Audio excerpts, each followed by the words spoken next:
Good morning! Happy Pajama Day!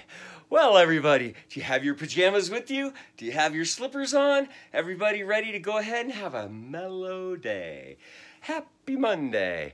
Okay, folks, so here's what we've got today. Today, what we're going to be doing real quickly is distance formula and midpoint. Then we're going to do a video on equations of circles, and then another one to remind you about completing the square, that process of going from standard form back to center form. So for this first one, we've got our 2 points here on a coordinate plane. We've got point 1 at -2, 1, and point 2 at 1, -3. And what we want to do is we want to find the distance between the 2 points. Okay, the distance between the two. So what we've got to do is realize that all we're really doing is a fancy version of the Pythagorean Theorem, right? A squared plus b squared equals c squared, as we recall. A squared plus b squared equals c squared. Remember, that itself is just the way we remember the Pythagorean Theorem. It's really the leg squared plus the leg squared equals the hypotenuse squared. So if we look at this right here, we can actually count for the 2 legs. We can see that this value is 1, 2, 3, 4 units long, and this one is 1, 2, 3 units long. And so with that, we can do a Pythagorean theorem using this and just say 3 squared plus 4 squared equals c squared. Now, if we did that, let's go ahead and say that, 3 squared plus 4 squared equals c squared.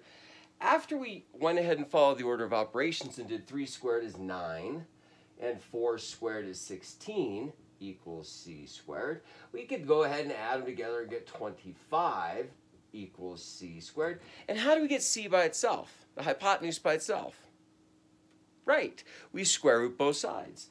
Now, normally I would remind you that we're going to do plus or minus because we're square rooting both sides to get rid of a square. But in this case, we know that we're talking about a distance, and a distance is always going to be positive.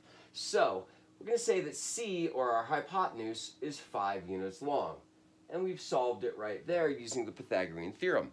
But what happens when the numbers are uglier, they're decimals, fractions, radicals, anything like that, or much bigger, or really small, and we need more of a formula to do this? Well, what we're going to do is the distance formula.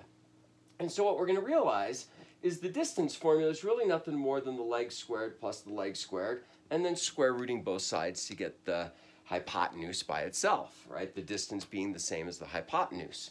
So what we're going to realize is that this distance here, this length of 3, is along the x-axis. It's parallel to the x-axis, so it probably has something to do with these 2 values here, that guy and that guy. And I'm wondering, how do we get a 3 from a -2 and a 1? Right, if you're remembering this formula, it's from subtraction. We realize that if we took 1 minus -2, we'd get a 3. And how did we get that? That's by taking the second x value minus the first x value. So the way we're going to say that is x sub 2 minus x sub 1. And that's going to give us this distance right there. Now, if that's that distance, what do we still have to do to it? Right, we need to square it. So we're going to square this here. Now, the same thing's going to happen with our y value. We're going to do the same thing. A -3 and a 1, how do we get a 4? Well, again, it's subtraction. But this time, if we stay in the same order, it's -3 minus the 1. And that's going to give us actually -4. But what happens when we square it? Right, it becomes positive. So that order you almost can't really mess up, because if you get the positive or the negative when you square it, you still get a positive value there. So what was that? That was the y values. So really, look, we took the second y value minus the first y value. So we're going to say y2 minus y1. A lot of you are probably remembering this from algebra and earlier math classes. So anyways, if this is the a part and this is the b part, we have to combine them with addition. So we put our plus right there. And then how do we get rid of the square right here? Well, right, we square rooted both sides. So if we actually square root both sides right now, and I'm going to go ahead and do this in green so we can really see what's going on here, we now have the distance formula in 2 dimensions. Yeah. Now, if you end up taking Algebra 3 at some point, we end up doing distance formula in 1 dimension, 2 dimension, and 3D, 3 dimensions. So feel free to take a look at that class at another time. Anyways, at this point, there's our distance formula, and that found this distance here. Now, if we do that, look, we end up getting 1 minus negative 2 is 3, which we're going to square. Negative 3 minus 1 is negative 4, which we're going to square. We're going to add them up, and then we're going to square root it.